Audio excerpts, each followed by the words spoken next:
Yo, guess where I went to lunch today? No, like, actually, like, legit guess. Like, I bet you could probably guess it. After church today, I went to lunch. Greenlawn Family Diner. Fourth time having there in like 3 days. Twice Thursday, once Friday, and today on Sunday. Okay, so listen to this. All four of my meals, and I've actually paid for the meals of the people that I went with. So technically 6 meals. I don't even know if I've hit over $100 total in meals. Jamie and I went out to a restaurant recently, the two of us, and it was $125 for the two of us. I've had 6 meals there technically, and it's been under $100. Like, come on. So now I'm actually about to make a phone call to my old boss when I used to work at the gallery. I texted her, I was like, hey, can you put me in contact with the people that run the theater in Northport? There's 2 theaters. There's an actual professional, like, off-Broadway theater. And then there's community theater. Her daughter and her are very involved in it. I was like, maybe she, it's a person, because it's where the old Northport Middle School used to be. And I haven't heard back from Northport High School. So I'm going to continue to look into that, but I'm just also looking into other options. So I was like, can you put me in contact with them? And she said, well, like, what are you looking for? Because I'm on the board and I'm technically like the vice president at the moment. I was like, well, shoot, people in high places, man. So I'm about to give her a call and just kind of run through the idea and see, like, if there's any way, one, I could use that location, or if we can collaborate in any way. Hello, how are you? I'm good. How are you? Never been better. So the reason I called, I wanted to just kind of throw some ideas around. I'm looking for essentially a venue for that concert that I'm doing in the fall. Did you see that? I did. Yeah, I did. So I'm in planning mode and everything for that. Throw around ideas and see like what the best option is. I don't know when the last time you were in that space. The high school or the community? Yeah. I have no idea. No. Because they've updated it since you graduated, and it's beautiful. And other groups do use it. You know, it might be a different kind of experience. She's still in the district. She's involved in the theater. Let's talk about how perspective is everything.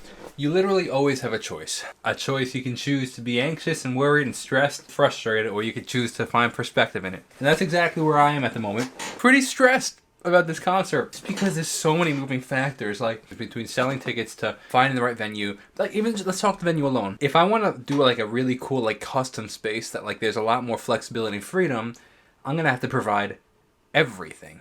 I'm talking like, let's just talk about the drum kit alone, right? The drum kit, every single drum on the drum kit, every single microphone for every single drum on the drum kit, every single cable for every single microphone for every single piece of the drum kit, every single mic stand for every single microphone, for every single cable, for every single microphone, for every single piece of the drum kit. That's just drums alone. I have to provide that. And then like mics for the guitar amps or the bass amps, DIs for the bass amp, like so many different aspects. Then we're like, okay, well, what if you just find a venue that provides all that? Okay, one, how big is it? Is it too big? Is it too small? Is there a green room? Depending on the special guests I have, like everybody's not going to be on stage at once, so they're going to have to hang out in a green room or backstage somewhere. Is there that? Is there not that, but there's somewhere they can hang out? Or like, I don't want them just hanging out in the crowd. I want to keep a level of professionalism. Am I even at that level to be consider it as a professionalism and do all that stuff? Or am I trying to bite off more than I'm chewing, you know? All these things, like, okay, maybe it's the right venue, but is it live stream capable? Like, is there good internet? Is it possible? What's the lighting situation look like? There's so many factors, and I'm so easy to get caught up in that. But the reality, the perspective is, how about the fact that I'm even having this conversation, that I'm even in a position where I'm selling tickets to a concert. I have a concert set. The people that I'm talking to are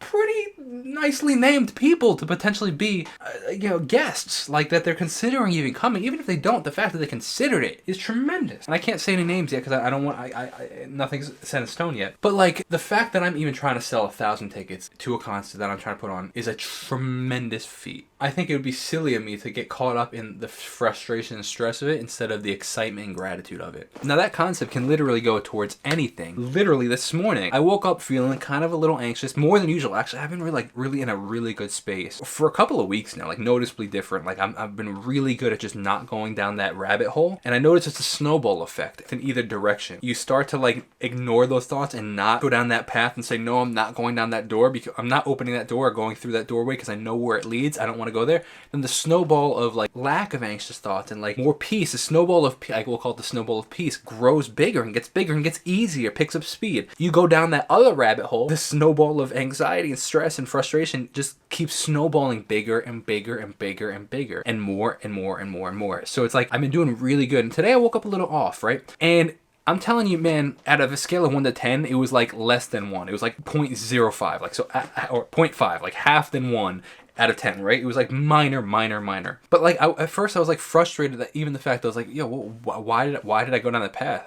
Why I was doing so good. Why did I go down that path? I'm frustrated that I went down the path. And it's so easy to go down that instead of being like, yo, how about the fact that it barely lasted any time? I was able to move past it really quickly. It didn't lead to anything else. The snowball didn't grow. And it was like minor compared to what it would have been in the past, where it would have started with that one thought, which would have led to another thought, which would have then led to a whole morning of feeling anxious, which would have led then me to not getting much work done today, which would have led to, like, it would have been a snowball, which would have led to me, being caught up because I wasn't getting any work done. I would then be spending more time in my head, which would lead to more thoughts that would lead to just, and it's like that didn't happen. And instead I'm more frustrated of why and questioning why did that little thing happen instead of being grateful that the big thing didn't happen. I think that's a really slippery slope, and I think it's a trick, that, look, I believe in God, so that means I believe in good, and that means I believe in bad, right? God and the devil, right? So I believe that could, like, that's like a really easy twisting lie of the enemy, the devil, right? That's like, okay, if he can't make us lose, he tries to distract us and make us